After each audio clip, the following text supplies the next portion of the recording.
Greetings, folks. I am Pete Pardo from Sea of Tranquility. You have ventured into our What's Hot with Sea of Tranquility program. These are the episodes where we review new albums from old bands, new bands, live albums, studio albums, all that sort of thing. Prog rock, metal, hard rock, classic rock, jazz fusion. That's what we cover here on the channel. Today for this episode, we're going to take a look at the second album from a very cool band from Connecticut. I'm in New York. Connecticut is pretty close by. I do not believe that I heard their first album, which I'm probably going to have to rectify because I really like this new one. The band is called The Far Cry. Once There Was is the name of the album. Now, I apologize to the band because I've been kind of sitting on this album for quite a few months. It came out, I believe, the end of March. Here it is, early August. I'm just getting around to it. It just goes to show you how much stuff I've had to review like over the last couple of months. But they always say better late than never, right? And sometimes the really good ones are the ones you have to wait for. And once I started listening to this album, I was like, wow, I wish I had gotten to this sooner because this is really, really good. So they are a progressive rock band, 4-piece, like I said, from Connecticut. Let's take a look at the little Digi album here. Digipack, 4 tracks. One long epic length track, 30 minutes long, broken into multiple parts, so it's almost like a big, huge mini suite. There's the band right there. I'll tell you who they are in a second, but I just want to show you the booklet and everything. Nicely done. Got your lyrics, your credits, and all that wonderful stuff. Right. So the band comprised of Robert Hutchinson, no relation to Chad. On drums, percussion, bells, and spoken words, you got Jeff Brewer, lead and backing vocals, bass synth, bass pedals, and some guitar. Chris Dabo on piano, keyboards, and vocals, and Brendan Kinchla on lead guitar, acoustic, and electric guitars. So progressive rock band, 4 tracks. There are certainly some influences from some great bands from the 70s, but I also detect, if you like the early 80s kind of new wave of British progressive rock, like early Marillion, IQ, Pendragon, Twelfth Night, Solstice, Palace, that kind of era, as well as the early 90s movement, both in the UK and here in the States, kind of like the neo-prog movement. So you can hear certainly some of the UK bands, Arena, and I can hear some Flower Kings here and there on this music as well. So some of the American bands that have popped out, a little bit of Spock's Beard here and there, but certainly some bombastic ELP and UK, Anthony Ferrara, if you're listening. I know you're a big UK fan and Eddie Jobson fan. I think you really like some of the keyboard sounds that are going on this album because, let me tell you something. Chris Dabo knows his 70s keyboard players. There's some really, really cool stuff here. So, like I said, 4 long tracks. Well, one's not so long, but you got Unholy Waters opens things up. That's like 14 minutes and change. There's I totally hear some UK going on this track. I like the kind of the atmosphere that they've put into the song, but there's the bombastic and symphonic and classic keyboard and synth sounds on this track are really, really well done. Vocals are really nice too. There's tasty guitars all throughout. Really good track. Crossing Pangea is another cool epic track, 12.5 minutes long.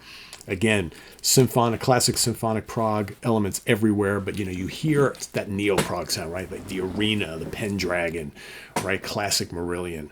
There's also some Flower Kings elements here as well. Really, really well done. Next up is The Following, which is the shortest track at just over 6 minutes long, just under 7 actually. That's really good too. Some cool stabbing synth sounds. That's more of kind of like a straightforward prog track. It's not as expansive, not as intricate with the arrangements as some of the others, but still really, really well done and really good vocal harmonies on this one. I like that track a lot. Then you get to the big epic, which is the title track, Once There Was, which is just over 31 minutes in length. It is broken down into multiple parts. Let's see, 1, 2, 3, 4, 5, 6, 7, 8, 9, 10, 11, 12. So there's 12 sections to this particular epic track, and each of the sections are, 1 to 3 to 4 minutes long for the most part. Some of them are instrumental. So there's lots of variety here.